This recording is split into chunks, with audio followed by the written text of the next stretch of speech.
ओम अज्ञानतिमिरन्धस्य ज्ञानाञ्जनशलाकया चक्षुरुन्मीलितं येन तस्मै श्रीगुरवे नमः. I first of all offer my namaskar to my Guru who brought me out of the darkness of ignorance by lighting up my heart with the torchlight of knowledge.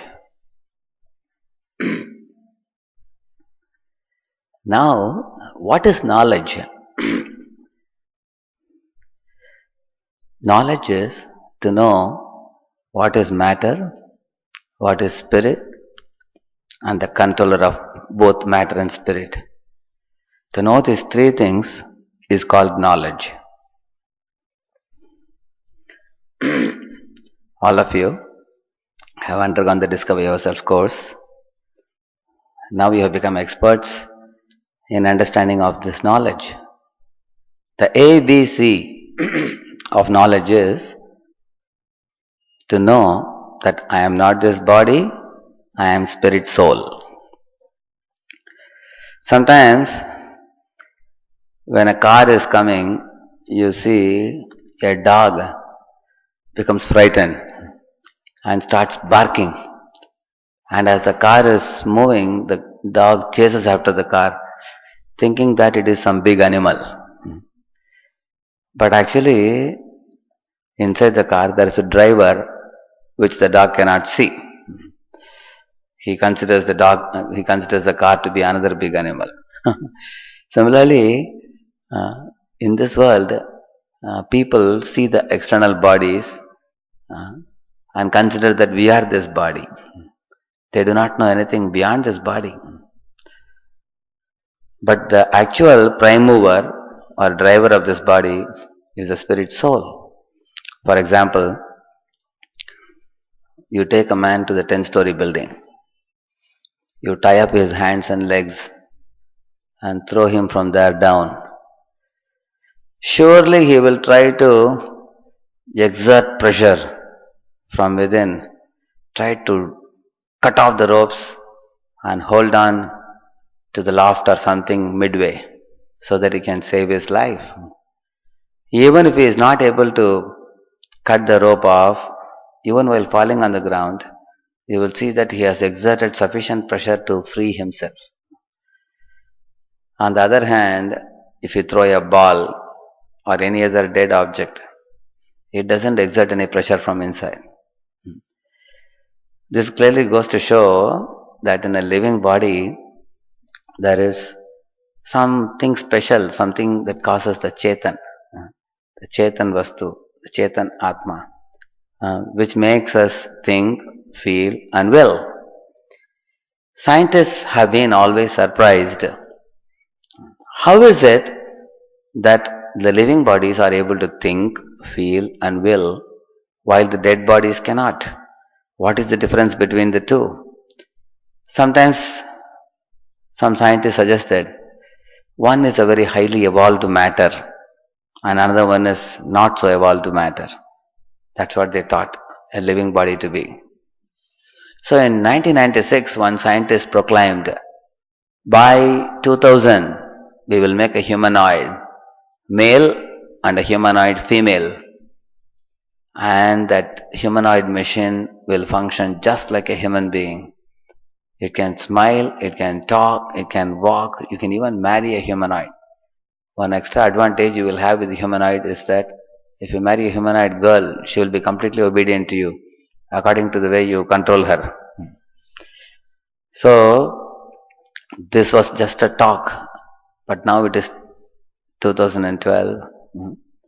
Till date they couldn't make one such humanoid, a living humanoid. Nor will they be able to make one in a million years. Because the difference between a living body and dead matter is like difference between earth and sky. What makes a living body living? There is an Atma present in a living body, without which a body is called dead. This you all learned in the 4th session of DYS, Science of Soul, how there is an Atma present in this body. This is a very important knowledge. Why? Because the scriptures say that this land of Bharata, India, is a very special place because it is a spiritual capital of the whole world. Bha means Prakash. Rat means engaged. Bharata means one who is always engaged in enlightenment or wisdom. They are called Bharatavasis. So we are born in India, and for us to engage in the culture of wisdom or knowledge of the soul and God and the sweet loving relationship between soul and God is very natural for us. You see, every country is famous for something. The Gulf is famous for oil. Switzerland is famous for watches. Germany is famous for machines. Japan is famous for especially the computer hardware. Similarly, India is famous for spirituality. In fact, the whole world would come to India to consult the rishis and munis and the Vedic literature to know what the truth is and to learn the truth and then go back to their countries and spread the truth. So, when we talk about the truth, this is the foundational truth. We are not the body, we are the spirit soul. Just like you have a coconut. The coconut, the green big coconut, has a fiber outside. Inside there is a shell. Then there is a white coconut inside. So, what is the most important part of a coconut? The white coconut inside. Similarly, we have our gross body, which is like a fiber, and inside there is the shell, which is compared to our subtle body of man, buddhi, ahankar. And inside that we have the coconut, white coconut, which is compared to the soul. Now imagine if somebody takes a big green coconut and tries to bite it and enjoy it. Will he be able to enjoy? And that's what the whole world is doing. Everybody is trying to enjoy this superficial material body, which is like a coconut fiber, and everybody is suffering. The more we bite a big nariyal, only we will break our tooth and bleed. Similarly, sense gratification of this physical body does not give pleasure, it only gives pain. The actual happiness is in the soul, the awakening of the soul. So the Shastras say the bliss of the soul is like a vast ocean in relation with God. And that bliss, that happiness can be awakened by the chanting of the holy names. Hare Krishna, Krishna Krishna, Hare Hare, Hare Rama, Rama Rama, Hare Hare. By chanting this mantra, the mind becomes calm, cool and collected. One becomes very focused in one's purpose, and one is especially able to awaken the natural joy of the soul.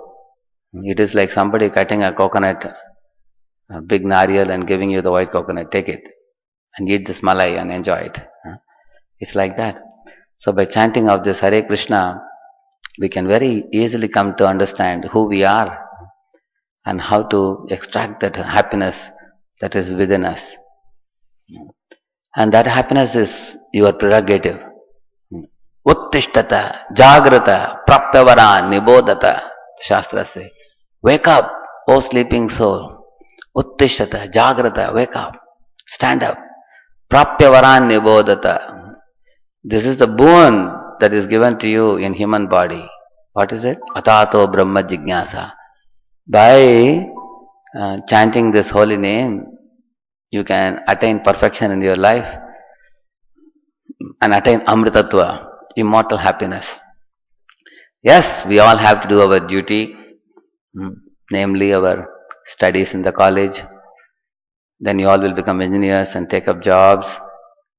You have your duties to fulfill to mother, father, family, friends. And that is also a part of our duty. But the Shastras say, while executing our duties in this world, we have to prepare for that world. There is Ihaloka Padavi, Paraloka Prapti. In this world also you want to be successful, At the same time, we should not forget the destination to be attained. Hmm? And that destination is the Vaikuntha, the ultimate goal of life, which can be easily attained if you devote a little time every day to chant Hare Krishna, Krishna Krishna, Hare Hare, Hare Rama, Rama Rama, Hare Hare. Thank you very much. Hare Krishna.